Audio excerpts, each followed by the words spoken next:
Di bawah asuhan Zinedine Zidane, Real Madrid benar-benar menguasai sepak bola dunia dalam waktu yang singkat. Dalam 3 tahun, mereka sukses memenangkan 3 gelar Liga Champions berturut-turut. Hal yang luar biasa ini belum pernah terjadi di era modern. Dan bisa dibilang, ini adalah era keemasan Real Madrid, cuy. Dan mungkin kita tidak akan pernah melihat klub ini bermain sehebat itu lagi.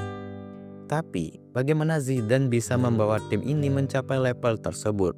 Bukan cuma soal bakat para pemain, tapi ada kombinasi kepemimpinan, strategi, dan mentalitas juara yang bikin Real Madrid tak terhentikan. Padahal, saat pertama kali ditunjuk sebagai pelatih, banyak yang meragukannya. Tapi Zidane membuktikannya kalau dia bukan sekedar legenda di lapangan, tapi juga seorang jenius di pinggir lapangan. Sebelum Zidane mengambil alih, Real Madrid mengalami masa yang sulit. Walaupun punya skuad bertabur bintang, mereka kesulitan meraih prestasi secara konsisten. Musim 2014-2015 di bawah asuhan Carlo Ancelotti adalah contohnya. Setelah meraih La Decima musim sebelumnya, ekspektasi begitu tinggi dengan Cristiano Ronaldo dalam performa terbaiknya, serta dukungan dari Gareth Bale dan Benzema. Real Madrid jadi tim yang paling produktif di Eropa. Tapi hasil akhirnya sangat mengecewakan.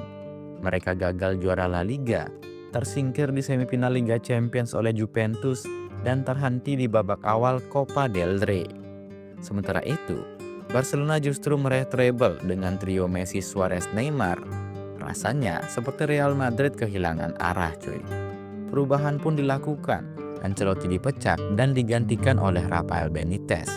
Sayangnya, Benitez gagal mengendalikan ruang ganti, cuy. Pemain tidak percaya padanya. Fans pun mulai tidak puas.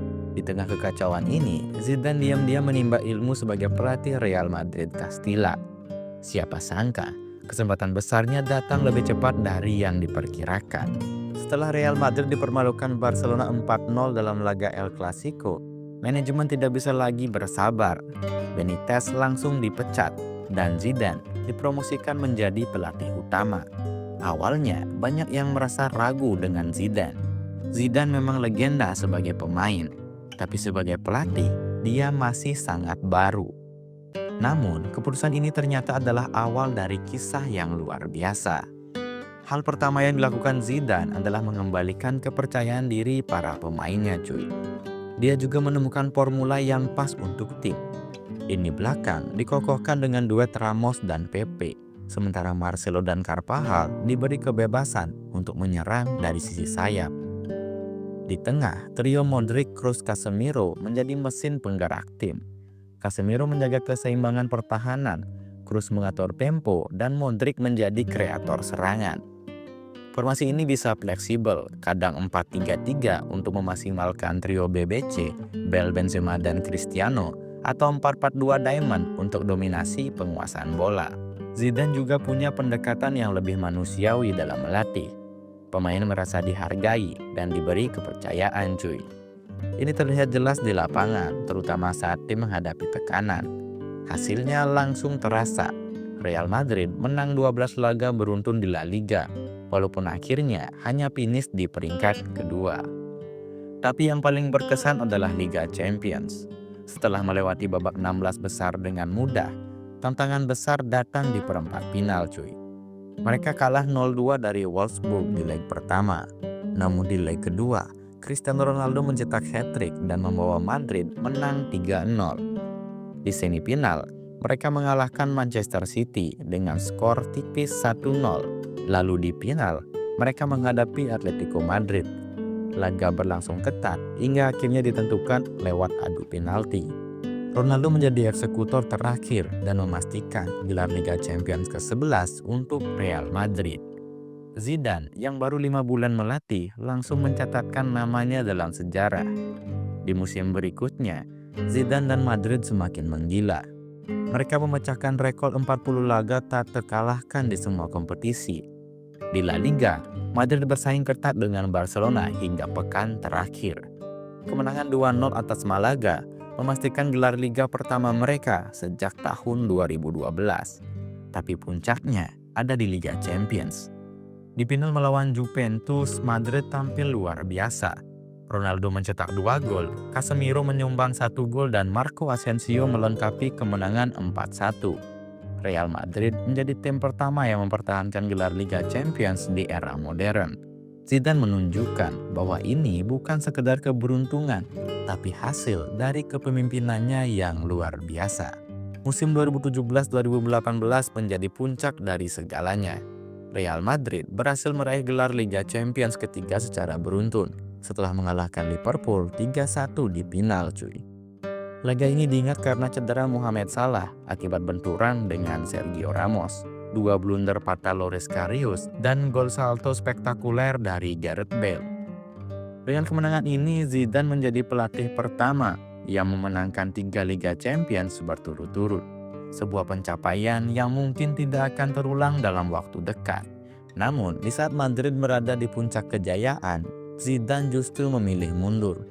Keputusannya tentu mengejutkan banyak pihak, cuy. Tapi bagi Zidane, tim ini butuh penyegaran agar bisa tetap kompetitif. Kepergiannya menandai akhir dari era keemasan Madrid. Dan tidak lama setelah itu, Cristiano Ronaldo juga hengkang ke Juventus. Dan sejak saat itu, Madrid kesulitan menemukan kembali dominasi mereka. Meskipun Madrid masih punya pemain hebat, mereka kehilangan sesuatu yang spesial. Bale mulai sering cedera dan kurang cocok dengan tim yang baru. Benzema tetap jadi andalan, tapi performanya naik turun. Trio gelandang Kroos, Modric, Casemiro mulai menua. Sementara itu, rekrutan mahal seperti Eden Hazard dan Luka Jovic gagal memenuhi ekspektasi. Dunia sepak bola pun juga mulai berubah. Klub-klub seperti Manchester City dan PSG semakin kuat, sementara taktik di Eropa semakin mengandalkan pressing dan kecepatan, seperti yang diperlihatkan Liverpool dan Manchester City. Tanpa Zidane, Madrid mengalami masa yang sulit. Mereka gagal melangkah jauh di Liga Champions dan tampil tidak konsisten di liga domestik. Kemudian pada akhirnya Zidane kembali untuk mencoba menyelamatkan keadaan. Dia memang sempat membawa Madrid meraih beberapa trofi lagi, tapi masa kejayaan seperti dulu tidak pernah benar-benar kembali. Zidane bukan cuma seorang taktikus yang jenius, tapi juga pemimpin yang bisa menyatukan para pemain bintang dalam satu visi. Dia bukan tipe pelatih yang terlalu banyak bicara di depan media, tapi di ruang ganti, dia punya aura yang luar biasa, cuy. Pemain menghormatinya bukan hanya karena dia legenda, tapi karena dia tahu cara memperlakukan mereka dengan adil dan bijaksana. Lebih dari sekedar trofi, Zidane meninggalkan warisan besar di Real Madrid. Era kepemimpinannya akan selalu dikenang sebagai salah satu periode terbaik dalam sejarah sepak bola. Mungkin kita tidak akan pernah melihat tim yang begitu dominan seperti Madrid era Zidane lagi. Dan itulah yang membuatnya begitu spesial. Oke, mungkin sekian cerita dari Zinedine Zidane di Real Madrid. Jika ada informasi yang salah, tolong koreksi di kolom komentar. Dan jika kalian suka video seperti ini, jangan lupa like video ini, subscribe channel ini, dan sampai jumpa di video berikutnya.